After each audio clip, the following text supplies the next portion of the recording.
રાજ્યમાં ગુનાહિત પ્રવૃત્તિઓ વધી રહી છે, માણસની માનસિકતા બદલાઈ રહી છે। નાની એવી વાતમાં છે એક માણસ બીજા માણસનું ઢીમ ઢાળી દેતા હોય છે। આવી અનેક ઘટનાઓ છે ને તાજેતરમાં જ આપણે બનાસકાંઠામાં જોયું કે પ્રેમ પ્રકરણમાં છે એક યુવકની હત્યા કરી નાખવામાં આવી હતી અને હવે આ હત્યાના કેસમાં નવો ખુલાસો થયો છે।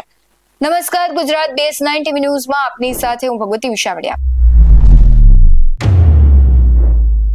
બનાસકાંઠાના ભાભર તાલુકાના અવાસણા ગામેથી ગત 5 માર્ચથી ગુમ થયેલા યુવકની હત્યાનો ભેદ આખરે ઉકેલાયો છે। પ્રેમ પ્રકરણમાં યુવકને હત્યા કરી તેની લાશને પુરાવા નાશ કરવાના ઈરાદે 25 કિલોમીટર દૂર કેનાલમાં ફેંકી દેવામાં આવી હતી। દિયોદર ડીવાયએસપી અને ભાભર પોલીસની ટીમે ગણતરીના દિવસોમાં જ એક સગીર સહિત કુલ 4 આરોપીની ધરપકડ કરી છે અને જેલના સળિયા પાછળ ધકેલી દીધા છે। વાત છે ભાભર તાલુકાના અવાસણા ગામની। ત્યાં 22 વર્ષીય જગદીશ હેમતાભાઈ ઠાકોર ગત 5 માર્ચના રોજ રહસ્યમય રીતે ગુમ થયા હતા, જે અંગે તેમના ભાઈ અશોકભાઈએ ભાભર પોલીસ સ્ટેશનમાં ફરિયાદ નોંધાવી હતી। પરિવાર અને પોલીસ દ્વારા શોધખોળ ચાલુ હતી। તે દરમિયાન 7મી માર્ચની રાત્રે એક ચોંકાવનારો વળાંક આવ્યો। મૃતક જગદીશની પ્રેમિકાએ જ જગદીશના ઘરે જઈને જાણ કરી કે તેના ભાઈઓએ જગદીશની હત્યા કરી લાશ સગે વગે કરી દીધી છે। આ વિગતો મળતા જ દિયોદર ડીવાયએસપી શિલ્પા ભારાઈના માર્ગદર્શન હેઠળ પોલીસે અલગ અલગ 4 ટીમો બનાવી તપાસનો ધમધમાટ શરૂ કર્યો।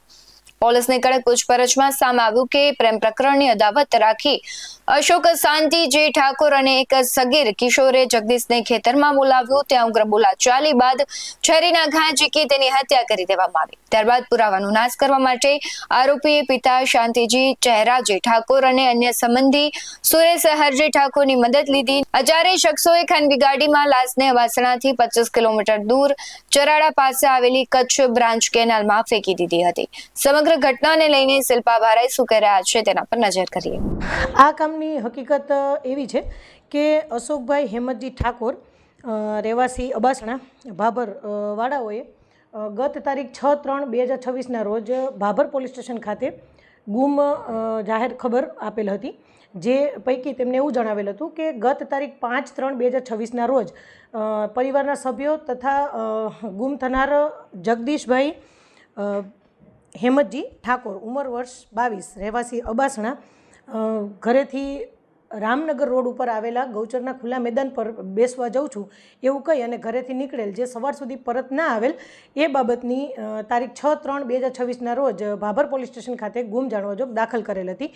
એના તપાસની હકીકત મળતા અને તપાસ દરમિયાન ખબર પડતા માહિતી એવી મળેલ કે તેમને ગામની જ કોઈ એક છોકરી સાથે આડા સંબંધો હોય અને તે બાબતની હકીકત મળતા પોલીસની અલગ અલગ ટીમો બનાવી અને એ બાબતે તપાસ કરતા બાળ કિશોર સંજયભાઈ અમરતજી ઠાકોર એમને રાઉન્ડઅપ કરી અને યુક્તિ પ્રયુક્તિથી પૂછપરછ કરતા તેમણે સઘળી હકીકત જણાવેલી કે તેમના મોટા બાપાના દીકરા અશોકજી શાંતિજી ઠાકોર રહેવાસી અબાસણા તાલુકો ભાભર એમની સાથે મળી અને જગદીશ હેમતજી ઠાકોર એમને બોલાવેલ હતા અને એમના માથાના ભાગે ધોકો મારી અને તેમને નીચે પાડી દીધેલ હતા અને ત્યારબાદ તેમને સંજય પાસે રહેલા છરાથી છાતી ઉપર ઉપરા ઉપરી 3 ઘા કરેલા હતા અને ગળાના ભાગે એક કાપો મૂકી અને તેની હત્યા કરેલ હતી। ત્યારબાદ તેની લાશને ત્યાં જ રાયડાના ખેતરમાં ઠૂઠાઓની વચ્ચે ઢાંકી અને ત્યાંથી એ જતા રહેલ હતા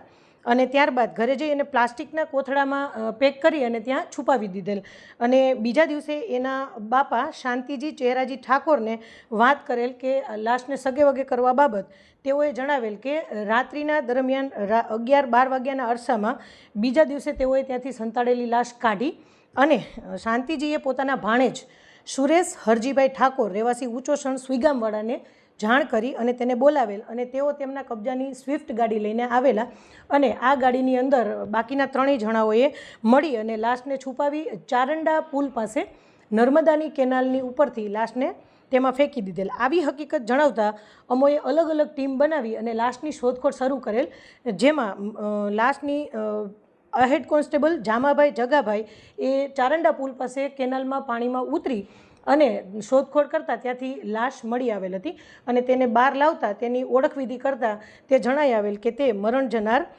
જગદીશજી હેમતજી ઠાકોરની જ લાશ હોય તેનું અમે પીએમ કરાવેલ હતું. ત્યારબાદ ભાભર પોલીસ અને પેરોલની સ્કોડની અલગ અલગ ટીમો બનાવી અને નાસ્તા ફરતા આરોપીઓને સત્વરે ગણતરીની કલાકોમાં શોધી કાઢેલ અને તેમની વિરુદ્ધમાં ખૂન, ગુનાહિત કાવતરું તથા પુરાવાઓનો નાશ કરવા વગેરે જેવી કલમો સાથે ગુનો દાખલ કરવામાં આવેલ છે અને આગળ તપાસ ચાલુ છે. ઘટનામાં કુલ 4 આરોપીઓ છે, જેમાં સંજયજી અમરતજી ઠાકોર જે બાળ કિશોર છે અને અશોક શાંતિજી ઠાકોર, શાંતિજી ચહેરાજી ઠાકોર અને સુરેશ હરજીભાઈ ઠાકોર, કુલ 4 આરોપીઓ આ ઘટનામાં સંડોવાયેલા છે. એ તપાસનો વિષય છે અને તપાસ બાદ જ ખ્યાલ આવશે. 9 માર્ચના રોજ પોલીસે તરવૈયાઓની મદદથી ચરાળા કેનાલમાંથી જગદીશની લાશ બહાર કાઢી પીએમ અર્થક ખસેડી. હાલમાં ભાભર પોલીસે મુખ્ય આરોપી અશોક ઠાકોર, શાંતિજી ઠાકોર, સુરેશ ઠાકોર અને એક સગીર કિશોરની અટકાયત કરી છે. કાયદેસરની કાર્યવાહી હાથ ધરવામાં આવી છે ત્યારે પ્રેમમાં આંધળા બનેલા પરિવાર યુવકની જિંદગી છીનવી લેતા સમગ્ર પંથકમાં ચકચાર મચી છે. આવા જ વધુ અહેવાલો સાથે ફરી મળતા રહીશું. તમે અમારી યુટ્યુબ ચેનલને સબસ્ક્રાઇબ કરવાનું, અમને ફેસબુક અને ઇન્સ્ટાગ્રામ પર ફોલો કરવાનું ભૂલશો નહીં. બાકી અમને અપડેટ્સ મેળવવા માટે આપ જોતા રહો BS19 ન્યૂઝ. નમસ્કાર.